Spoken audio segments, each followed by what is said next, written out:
here at Greater Twin Cities.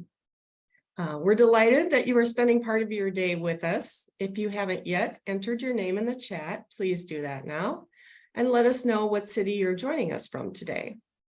Also, please take a moment and share the question that we have here. What questions do you have about wills? We'd love to know what you are wondering. Some quick housekeeping items before we get started. We will be taking your questions throughout the session. Hopefully, we'll have time at the end as well.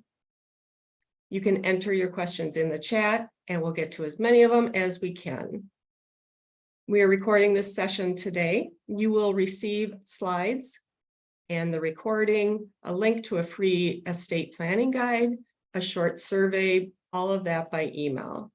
To help us keep future sessions relevant and tailored to your interests, please take a few moments to complete the survey when you receive it. Your thoughts are really important to us. Now, I'd like to introduce our President and CEO of Greater Twin Cities United Way, John Wilgers. John?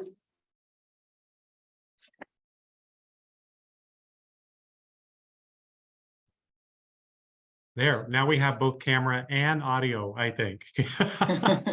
Sorry about that. Thanks, Lynn. Good afternoon, everybody. I'm happy that you were all able to join us for another series in our family, or another session of our Family Philanthropy Series.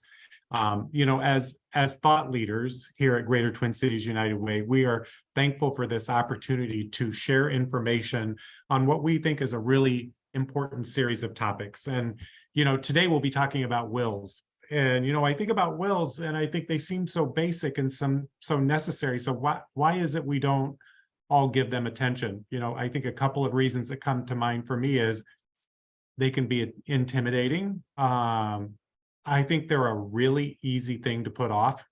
And even if we have them, I know as we were prepping for this session today, and I'm listening to Nathan Label, who you'll meet here in a little bit, who's our guest today, talk, I'm thinking, I need to update my will. I mean, it still reflects my kids as kids and they're adults now. And so I just think it's a really important reminder, and I'm glad you were able to join us. I want to take a few minutes to recognize and thank our sponsors. We are very happy, very pleased to have Faegre Drinker and Baird as sponsors for this event today. Their tremendous and generous support allow us to bring programs like this one to you. So thanks to those two organizations again for their generous support. I know when we do these types of sessions, we usually have a mix of people on the line. There are those that are really familiar with our work. In fact, I'm looking at some of the attendees, and this is already my second meeting of the day with some of you. So I know we have some people who are really familiar with our work. And then we have some people who are less familiar with our work. So I think it's always good to do some grounding about Greater Twin Cities United Way and who we are and what we're trying to do. And a good place to start with that is with our mission and our vision. So our vision is bold. It's to create a community where all people thrive, regardless of their income level, regardless of their race, or regardless of where they live. And so why are we comfortable with such a bold mission? What enables us to execute against such a bold mission as that? Well, it's a number of things that we are uniquely positioned to do in our community. And I'll just mention some of those. You're probably familiar with our 211 call center, a call center that operates 24 hours a day, 7 days a week, providing resources and a bridge for people to organizations that can support them with whatever their needs might be. We are able to support and amplify our nonprofit partners through our not just through our multi-year grant making that we do, but also because of the relationship we have with them and the connection they provide to their work and to the communities they serve. We're able to take that and reflect it in all other elements of our work. We have a really significant and important, and we're all really reflected on it right now because we're in the final stages of the legislative session, but we have an advocacy agenda that allows us to work on important policy and funding decisions that benefit our community. Lastly, we're an innovator. And as an innovator, it allows us to take this knowledge that we pick up from our nonprofit partners, this knowledge that we pick up by listening to people call into our 211 center, this knowledge that we pick up by all the things we're doing, and identify some of the service gaps that still exist in our community, and then innovate around new ways to address them. And then finally, we establish we're not doing this work alone. We never do this work alone. And some of our greatest partners in this work is with some of our business partners who work with us in a multifaceted way to not just advance the work that we're doing, but advance the work that they want to do in community. So you pull that all together, and we are an organization that can have that vision, a vision where everyone thrives regardless of their income, race, or place. So again, thank you for joining us today. I'm going to hand it over now to Mala Tao. Mala is our Vice President of Individual Giving. So Mala, take it away. Thanks, John. I'm excited to be here today with all of you and to facilitate this topic, which I know is important to many of you. And I'm curious as to why it should be important to me. Because when I think of wills, I think of like an attorney gathering around my loved ones around a room by a fire, reading off items that they're inheriting. Like, what happens if I don't have a lot of assets? Do I still need one? Am I the right candidate because I'm still pretty young? And so these are some of the questions that are coming up for me. And as questions come up for you, please, I ask you to just ask them, put them in the chat. We want this to be conversational. So anytime during this session, I want this to be interactive. So do put them in the chat. We have some folks, Lynn will be on call to make sure that I see them if I miss them. Or if you want to come off mute and just interrupt me, please do so, and we'll get you asking your questions. And so before we jump in, I'd just like to recap some of our few last sessions. You know, in our first event that we had back in May of 2022, our first session was to how to talk to your kids and grandkids about money. The second session we had was in October of 2022. It was unpredictable markets and family philanthropy in changing times. And most recently this year in February, we had a session around new IRA rules, expand ways to give and enhance your retirement income. We learned in that session that the Secure Act is intended to make it easier for Americans to save money for retirement by allowing us to invest more money in tax advantage accounts and to withdraw that money later. Though many of the new learnings may not apply to me now, but it's helped me to talk to my parents and how it can benefit them. So I'm really grateful for these sessions, and I'm so happy to be able to facilitate them. So now it is my pleasure to introduce Nathan Label. A warm welcome to you, Nathan. We are grateful that you are sharing your time with us today to discuss the importance of having a will and to help demystify the steps to take to create or revise one. Nathan serves in the nonprofit community with expert consulting services in plan giving, philanthropy, charitable laws, and strategic donor cultivation. A subject matter expert, Nathan succeeds in translating knowledge of legal and wealth sectors into language that nonprofits leaders, development pros, and donors alike can understand. Nathan helps generous benefactors leave a legacy. Some of you maybe on this call have worked with Nathan. Nathan previously led planned giving philanthropy programs for 15 years at the Greater Twin Cities United Way, Children's Minnesota, Hamline University, and Concordia University of St. Paul. Nathan, we heard some questions from the people who registered, which gave us an idea of kind of like what people are wondering about and hoping to learn today. But let's take a poll to just get it started. Thank you, Mala, and thank you everyone in the audience today. To repeat what she said, I appreciate you sharing your time with us today. And we're going to be talking about a subject that's quite important and important to everyone, but a subject that some people shy away from, wills.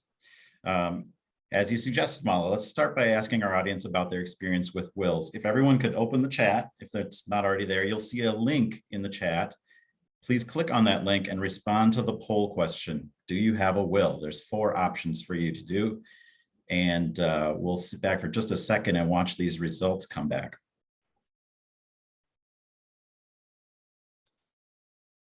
That.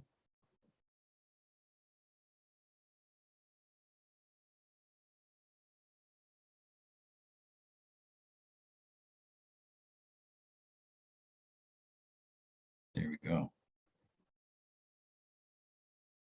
Wow, interesting. Interesting, but also not surprising. We told people to attend this session if they wanted to learn about how to do a will and the steps to take. So it makes sense that people that are attending today don't have one, but are planning to get started. My answer to this question is B. I have wills. My wife and I do, but they are not fresh. They were done after my first child was born, and he's 15. They don't even refer to my second child. They do by reference, but not his name. And so they are out of date. So I fall in this category of someone that needs to do some revisioning, and I will be doing that in hopefully in 2023. So I'm in a similar boat to our responses today.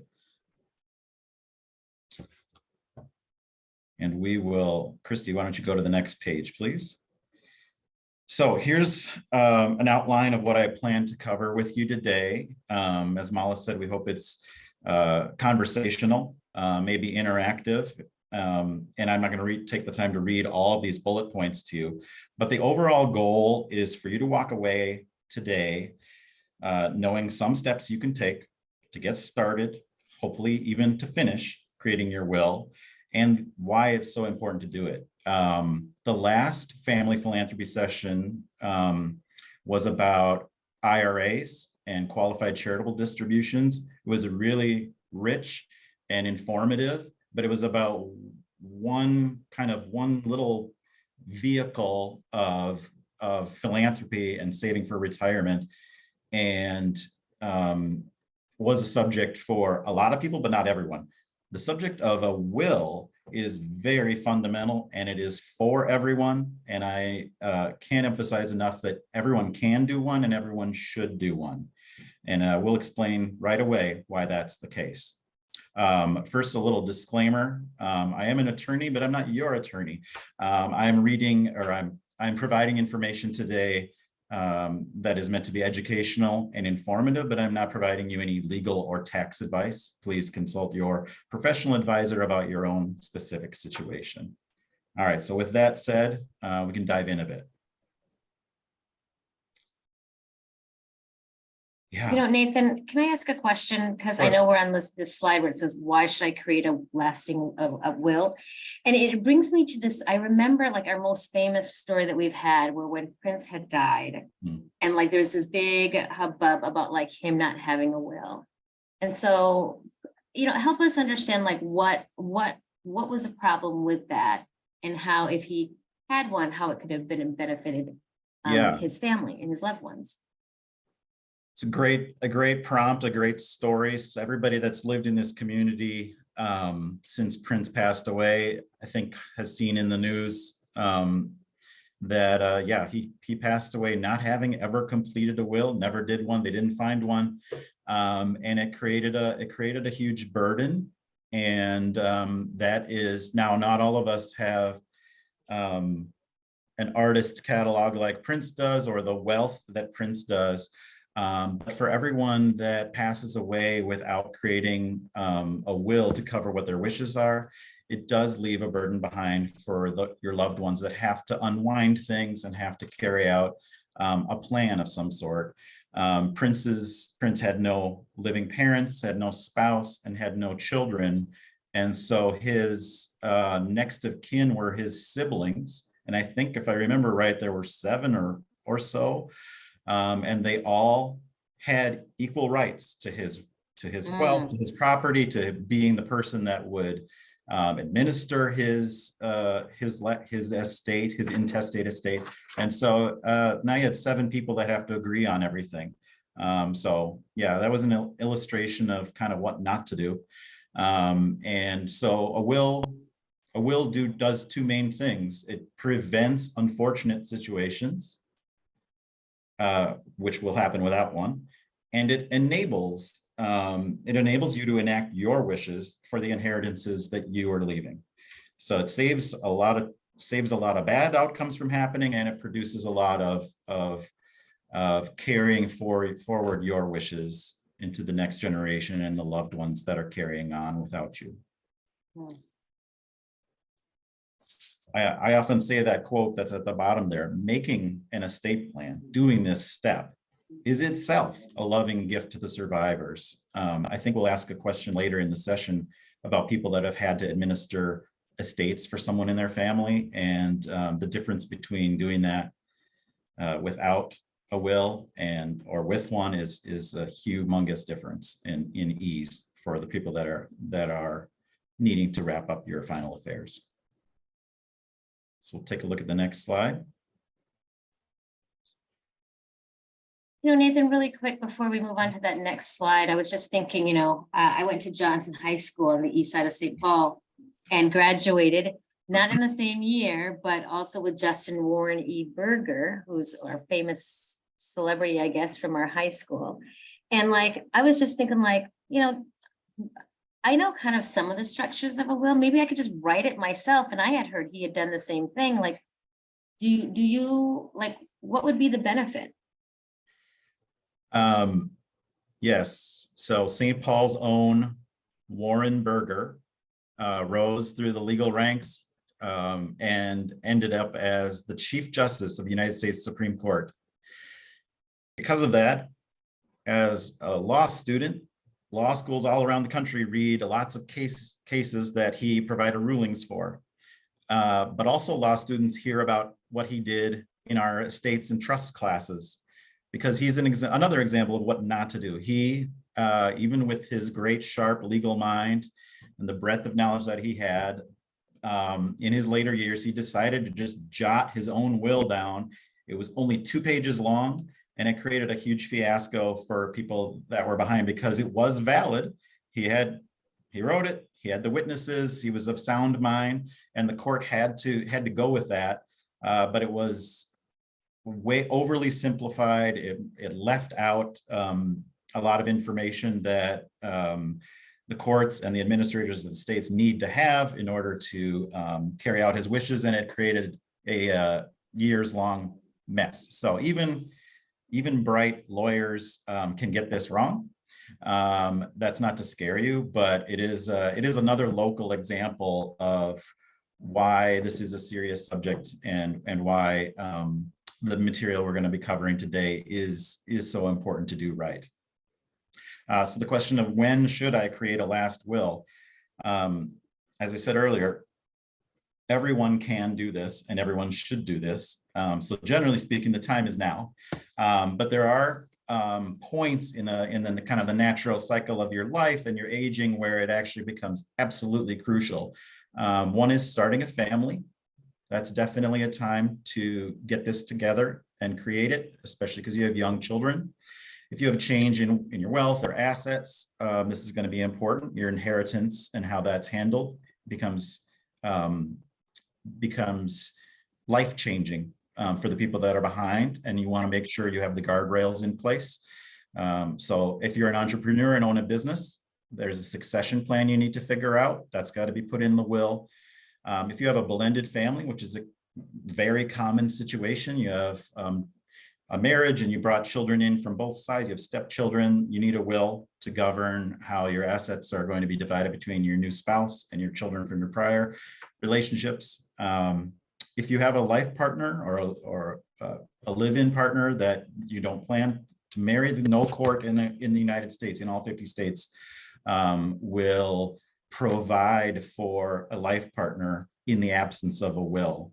And that's again another local story is Kirby Puckett, who was had a long marriage and had children from that marriage and then divorced and was planning to begin a new life with a new spouse.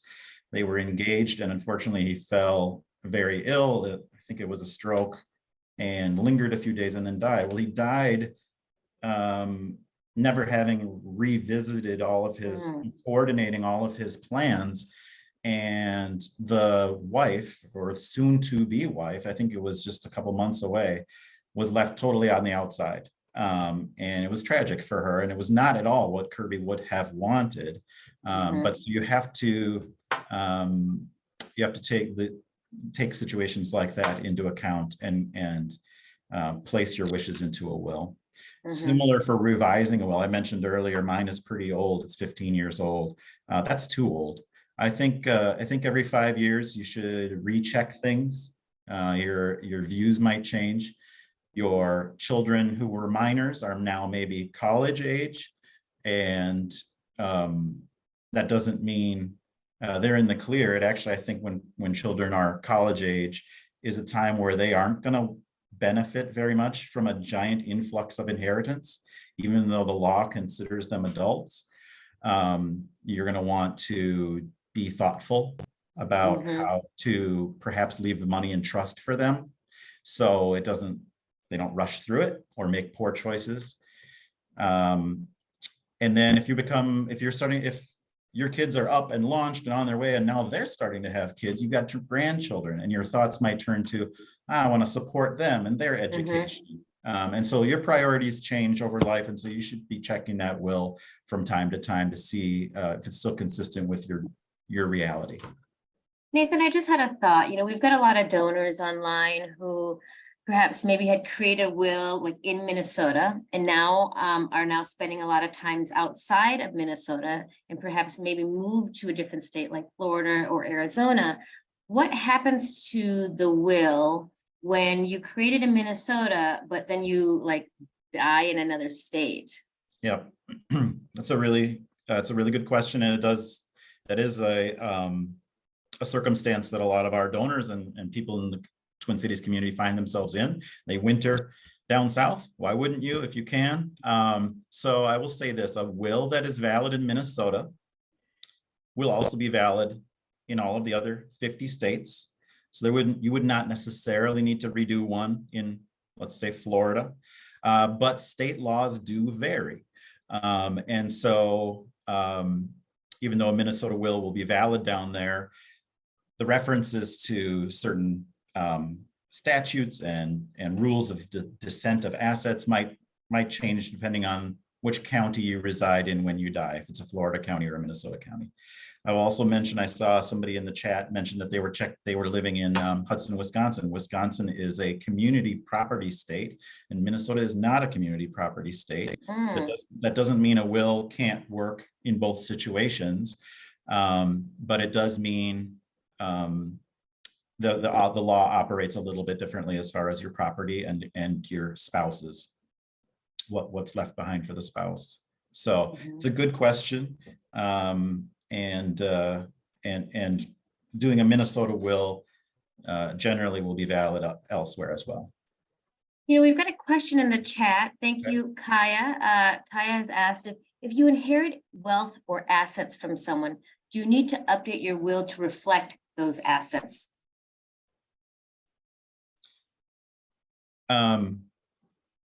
Maybe. I would say in a couple situations, your will should be updated to reflect a recent inheritance. Here's a couple of situations. One, if it had a very dramatic increase in your wealth, you might have created the earlier will with an understanding of a lower level of assets and property that you're leaving behind, but now it's at a much higher level. And to head off issues of larger amounts, you might want to revisit that. Also, if you inherited money from someone and they left it to you in trust instead of outright, if they left money to you in trust, the trust might say something like, I'm leaving this to Kaya in trust, and at her death, the remains of this trust shall be, she shall have a power of appointment over the remaining assets in this trust. And the only way she can execute that power is by a provision in her will.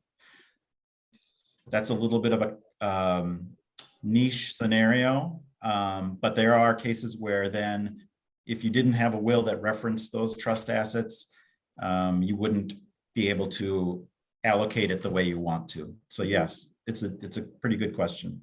Great question, Kaya. Mhm. You know, Nathan, we have another question by Audra, but I'm going to hold that question for just a few more slides because I think Nathan's going to get to it later. And if not, we will make sure that your question gets answered.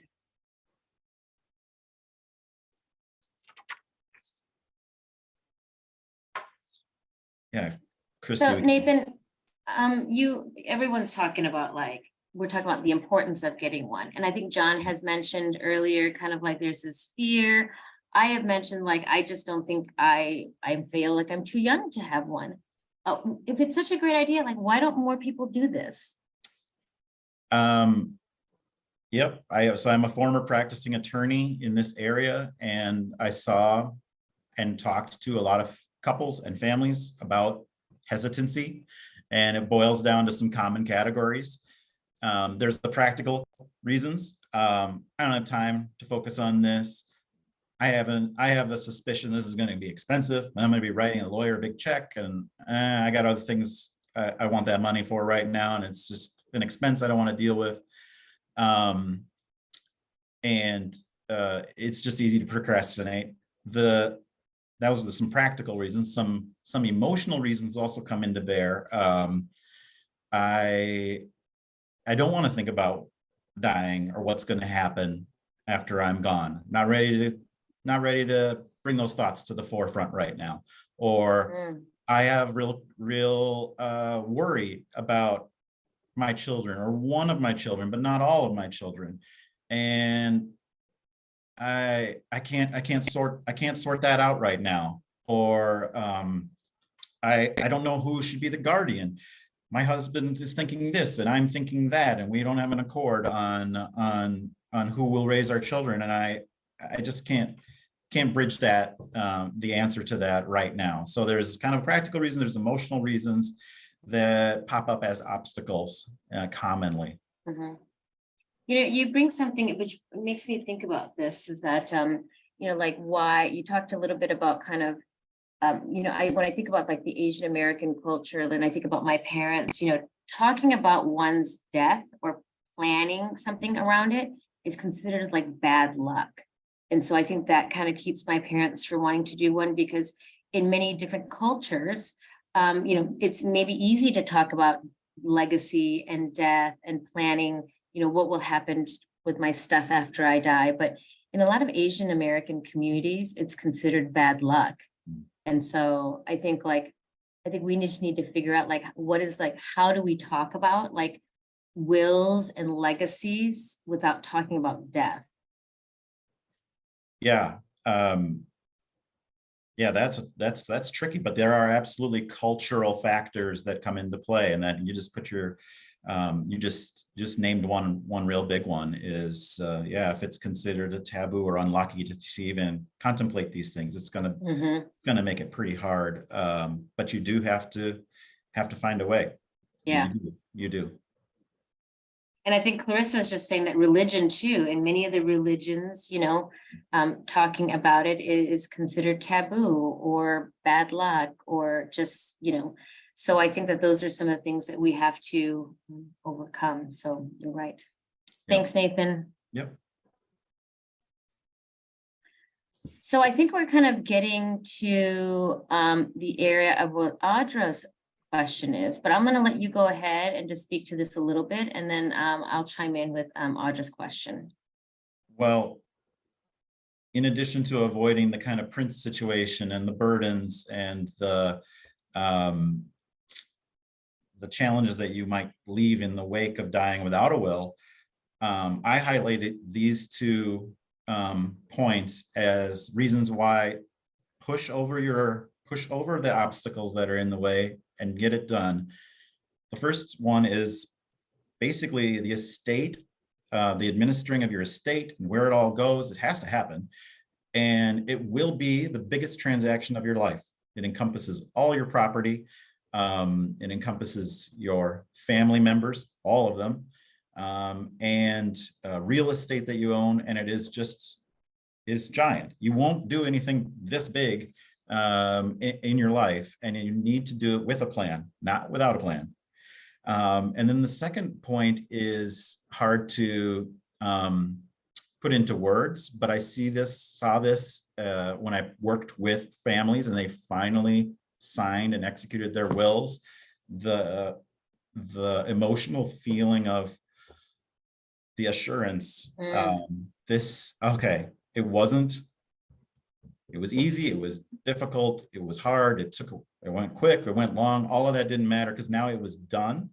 And the feeling that you receive emotionally from knowing that your wishes are going to be fulfilled is one you can't really feel until it's done. But trust me, it is a really good feeling of assurance, and it's very gratifying. Thanks, Nathan. You know, you've convinced me I've got to do a will now, right? So I'm going to do a will, but like, what are the components of a will? I mean, could you break it down so that it doesn't feel so daunting for me? Yeah, so I'll put this under the demystifying. The will does kind of 2 or 3 really basic things. It names people in your life that are going to take care of your final affairs on your behalf, which can be a big job. And if you have children under 18, names person or people who are going to continue raising your children. Okay, so you're naming trusted people of your choosing, not a court's choosing, and you are allocating out inheritances. If you are married and the first spouse dies, this is quite simplistic. In almost all cases, the living spouse is the person that's named. They're the guardian of the children, and they're the recipient of all of your inheritance, and life continues on. At the second death, when the second spouse is gone, is when most of these questions you have to grapple with. Now what? Now who's going to do the children? Who's going to manage the affairs effectively?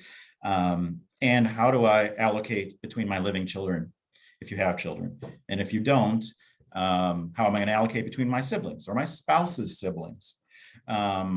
Or, maybe I have still a living elderly parent and I want them cared for.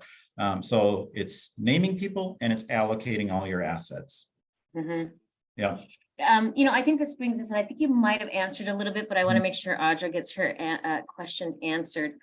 She would love to hear if you have advice about who should witness your will if you are single, if you're a single person who is leaving assets to their family members or or friends, and a family member is who is leaving assets to their family members. A family member is your executor.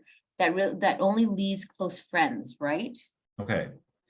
All right. I just pulled up the chat. I would love to hear if you, who you select as witnesses used to be quite important and has lessened in importance in recent years. It used to be that in Minnesota, and you need 2 witnesses. Let me just quickly run through the validity of a will in Minnesota. You have to be an adult. You have to be 18 or older to create a will. You have to be of sound mind. So you have to have legal capacity.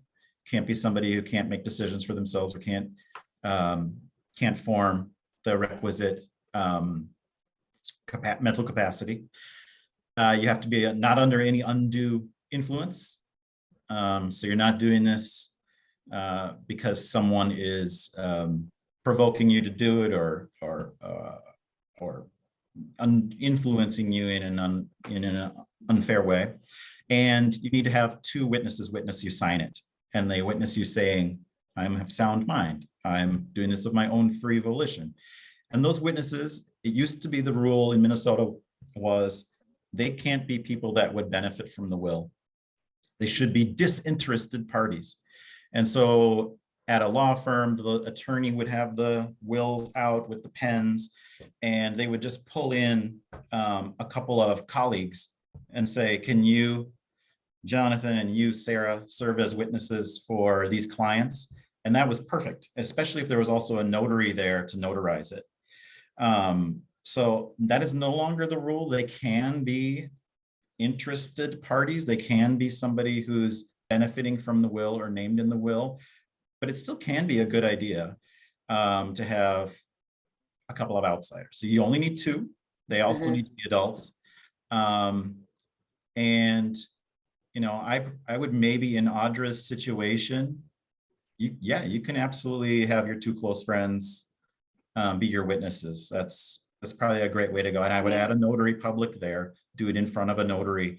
And the reason for doing that is if there's ever a dispute about your will after you're gone, the court will call the witnesses in and say, what did you see that day? How did Audra look? How did she perform? And to save the trouble on those two people, a notary makes your will self-proving. And the court will accept that and say, we don't need to call those two. The notary was right there and notarized it. And so anyway, that's very helpful. A little digression, but yeah, no, it's all very helpful. And thank you for your good question, Audra. I believe we've got a next poll coming up, right, Nathan? Yes, we do. We're gonna take another sampling from you all in the audience. You'll see the link in the chat again. So the question is, have you ever been asked to be a personal representative, also called an executor? Have you ever been asked to be a guardian? Curious about this. Nobody's doing, I'm not sure what this is, but do it if you put that if you really aren't. Yeah, there's one. Oh, there we go. You know, while they're doing this, I have a question, Nathan. You know, I have a nephew who I love dearly, and he's 10 years old, and his mother has mentioned to me that, you know, if anything happens, like we're taking care of him. But do I need documentation for this, or do I need this in writing, or you know, do we have to like get it notarized? Like, how does this work? Well, great question. There's what people do, and then there's what the best practice is, and those aren't always the same thing. If you are named as a guardian for a minors, for say your nieces or nephews or some very close family that you're close to that you're not related to, friends, ideally that person that named you is given you the heads up and talked about it openly. Communication is communication about what your will does and who it names is absolutely a recommendation of mine. So ideally you've heard about this and you've been given a chance to react to it and to say hopefully yes to it. You don't need a copy of the will, but it can be a good idea for the person who's naming you to show you this is these are the trusts and the assets that I'm leaving to my children if something should happen to us both parents. You're the guardian. Here's where in the will we've named you. Here's where in the will we've talked about what our wishes are for our children as they are raised, and in the resources that our will is going to leave behind for them. So yes, if you could get a snippet of the will, maybe not the whole thing, I see. that would be helpful. You also, I should know that it's possible someday somebody will die and you only find out at that moment that they expressed a wish that you should be the guardian. That's a little bit of a thing to grapple with. Your instinct will be like, I want to do this. That was their wish. Their wish was to use me, but they never talked about it. I just want to say that a court can never appoint a guardian or a personal representative against your consent. You're always allowed to say no. And the court will pick the next one in line. Some wills say, I would like to name Mala, but if Mala is unavailable or unwilling, I pick Susan. And they will go to the court will say, clearly there's a second choice here. We'll go to them.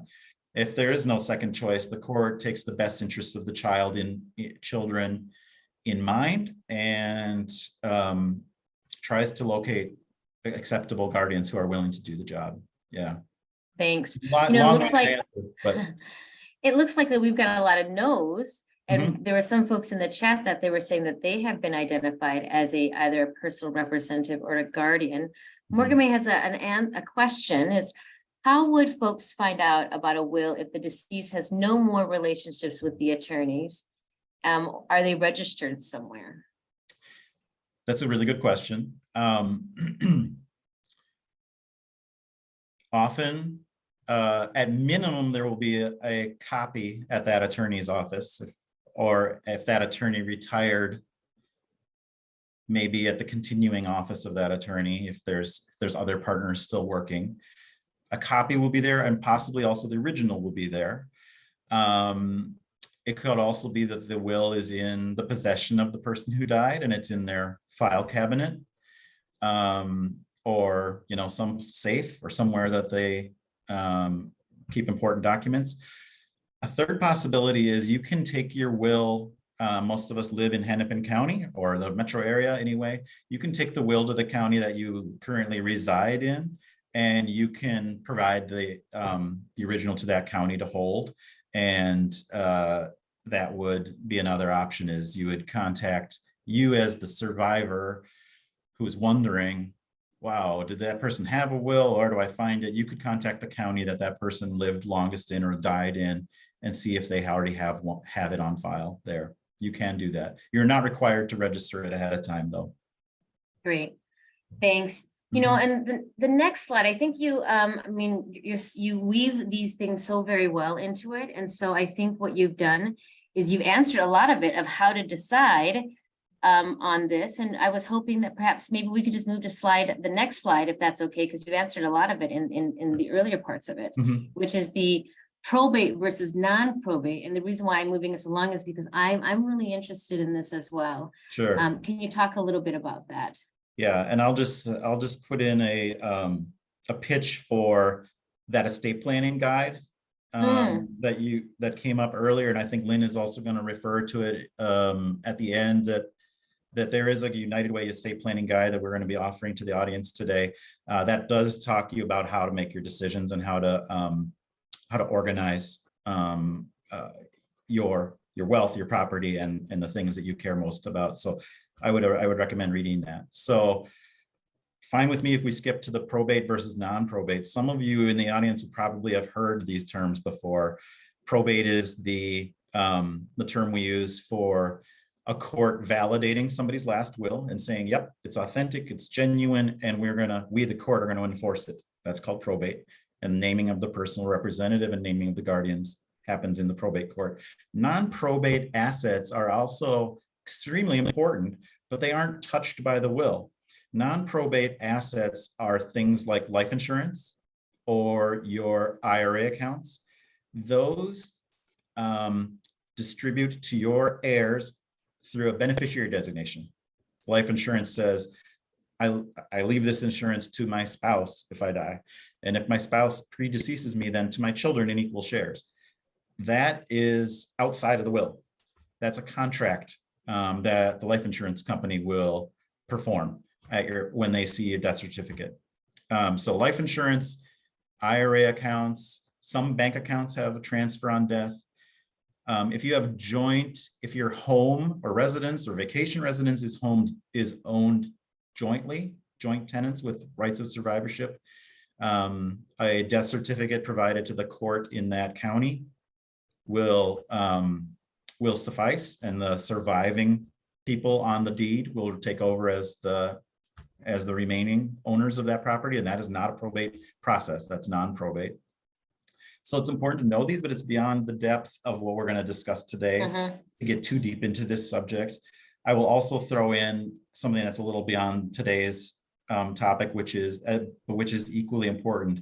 A will only springs into action after death. There are planning steps everyone should take that cover your end of life. When you are in your final days or moments or in your final illness, there are times where you lose capacity, but you're still alive. You can use a power of attorney in Minnesota to nominate someone to handle your bills, pay your taxes, handle any contracts, handle any other financial decisions for you when you lose capacity because of illness or because of dementia. So a power of attorney is an important estate planning document we're not covering today. And similarly, a healthcare directive, which covers your medical decisions if you're in a position where you can't speak for yourself. It pre-sets out, who am I telling the doctors to listen to? Usually it's spouse, but if there's no spouse, it's this child. Or if there are no children, it's this best buddy. So the healthcare directive covers your living will medical decisions. Thanks, Not Nathan. within the scope of today, though. Perfect. Thanks, Nathan. I appreciate it. Yeah, So you're with, so with this next slide, I think we talked about like your final expression, because you talked about how like it gets enacted when you Yeah. die, right? Yeah, your will, I've convinced you, you're gonna do one. You understand the components of it and you understand that it needs to be done. Well, I'm here to mention that your will is your final expression of caring for those who remain after you're gone, typically spouse, children, family. But for many people, that will also include caring for the communities and the causes that were so meaningful during your lifetime. And a will is enables for you a great opportunity to do a legacy gift or a legacy remembrance to the causes that touched your heart during your life. So we'll talk a little bit about this. This is the classic planned giving, leaving a bequest to charities such as the United Way and other ones that you are active with. So there are a lot of benefits to doing this. It can reduce your taxes. It can tell your surviving loved ones what you are all about, what your values were, what your ethics were, in a very, very impactful way. This is the final word you have.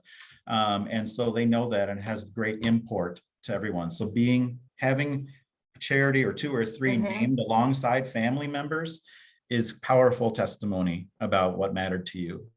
There are tax advantages to doing it, and it's flexible. You can just change one line in your will with an amendment called a codicil if your wishes change, or if you want to change an amount. So it's not something you set in stone necessarily. So yeah, Nathan, we've got a lot of like things coming up here, and I think the one I'm seeing over and over again, I thought I'd address. If you can quickly share, sometimes what keeps people are like the cost of trying to get a will set up. A lot of them are asking like, how much does it generally cost? Do they have to do like Google search, or like, do they talk to friends? Like what would be the average cost of this, or how would you go about finding it? let's just I'll touch just briefly on this slide, and then I'm going to cover that subject shortly. The classic ways of legacy giving that fit the most circumstances and almost anyone can do are leaving a specific bequest in a will. That's for a dollar amount to this charity, a dollar amount to this charity. And a residual bequest is more along the lines of, I'm taking care of my spouse and family, but I'm capping their inheritance here, and I have a little residue left. And this residue can go to philanthropic purposes. It can go in percentages, it can go in fractions. So a residual bequest is often a common way to remember causes in your plans. And then the IRA retirement account. IRAs are fantastic to retire on. The government's view is you were supposed to use that before dying. And they make terrible assets to leave to your loved ones and heirs, that with the exception of your spouse. Definitely leave them to your spouse, but at the second death, they're heavily tax burdened for the children that you leave behind. And those make fabulous assets to give to charitable causes, because the charity will use every dollar tax-free, will not pay income taxes on them. And the benefit that charity will receive is a much higher percentage than what the children would get out of that. So we can skip to the next slide. Just wanted to touch on that. So drafting the will and the costs. Yeah, so there are costs for involving an attorney, and they range from the high hundreds, so let's say like 700-800 up to maybe 2,000 if you have a complex situation, and beyond. If you're an entrepreneur with a very successful growing business and need a business succession plan and coordination of a lot of different aspects, it can be several thousand, 10,000 and above. But the simple kind of routine situations can be a lot cheaper. And then you have the assurance of knowing that an attorney helped you with it. If you're concerned about if perhaps nursing homes run in your family, or living out your final years in memory care and things like that, there's a whole subset of lawyers called elder law that specialize, in addition to estate planning, also planning for supplemental care and maybe even public assistance if the resources aren't there. And elder law is a special niche for that. You can find attorneys that do both of those specialties on the Minnesota Bar Association website at www.mnbar.org. You can find an attorney, punch in a specialty, so that would be estate planning, and it will give you attorneys by community. So if you're in Mankato, it'll find you those. If it's in Duluth, find you those. If it's in St. Paul versus West Side, it will zero in on that information for you. So that's a great way to get started. They should give you, any attorney should give you a consultation without a commitment. So a first get to know you chat with no obligation.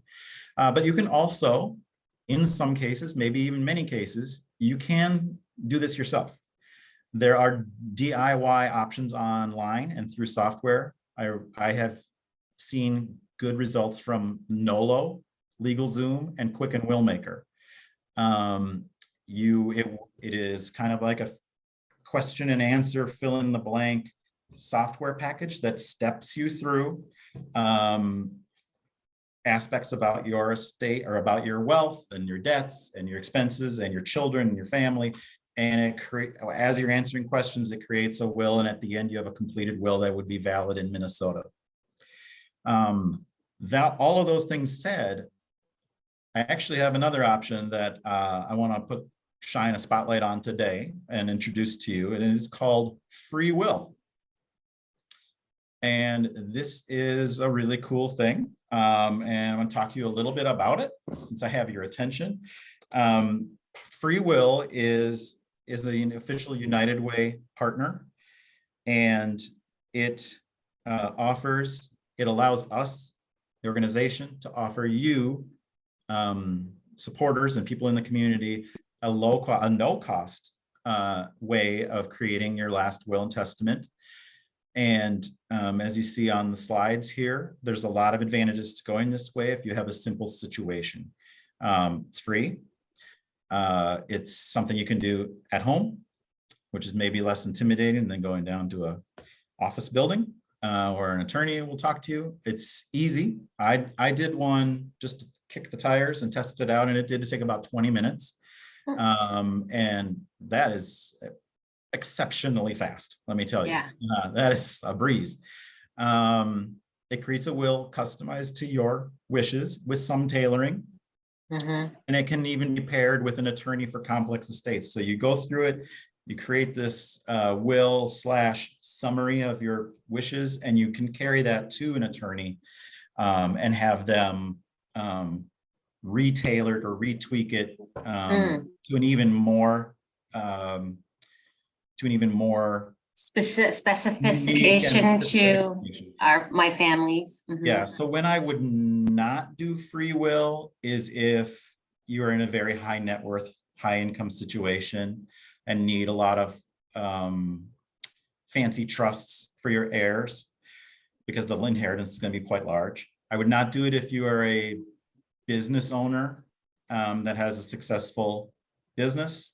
I would maybe not do it if you had a complex blended family. I would not do it if you had concerns about one of your children or offspring or grandchildren that might need ongoing health and medical support for the remainder of their lives, or children that have maybe severe mental health situations. This is more for a kind of a cookie cutter kind of situation. And those things that I just mentioned, I would definitely engage an attorney on those. Well, and I think it helps folks just to kind of even get started. So it kind of breaks that barrier of like this fear of like a will. You know, and I know that numerous of our Legacy Society members have utilized free will. So we're very grateful for that. And they've all shared with us that it was very easy to use. Many of them have left it at that. Others have decided to pair it on with, you know, and have brought it to their attorneys. So just a reminder, I just want to let folks know that we do have the free will link in the chat. So you're more than welcome to copy that or click on it and it'll take you to that.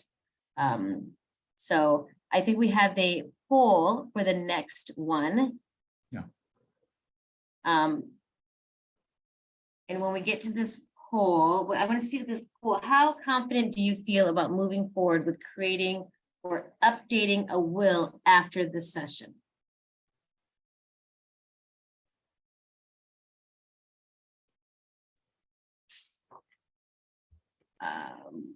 Folks are learning clearly, and so some are thinking of revising it. That's great.